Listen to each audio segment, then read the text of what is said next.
If you want to switch to reviewing mode in Microsoft Word, this quick tutorial will show you exactly how to do it in just a few seconds. Reviewing mode is really useful when you want to proofread, leave comments, track changes, or make sure your edits are clear and easy to follow. So whether you're working on a school assignment, a team document, or an important report, this is one simple setting that can make a big difference. And if this video helps you out, please take a second to hit the like button and subscribe for more quick tutorials just like this. It really helps the channel grow, and it means you won't miss the next helpful guide. Alright, let's jump right in. Once you have your document open in Word, look toward the top right corner of the window. You should see a drop-down menu that says Editing. This is usually placed near the Share button in the ribbon area, so it's easy to find once you know where to look. Click that Editing drop-down menu. When the menu opens, you'll see different modes you can switch between. From that list, select Reviewing. That's it.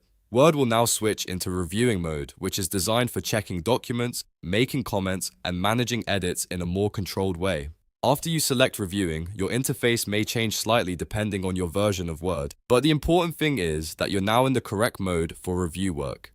If you're collaborating with other people, this makes it easier to track changes and keep your edits organized. If you're proofreading your own work, it helps you focus on feedback and corrections. If you don't see the editing drop-down right away, make sure your Word window is fully open and that you're signed into the version of Word that supports this feature. In some layouts, the placement can vary a little, but the same general option should still be available in the top right area.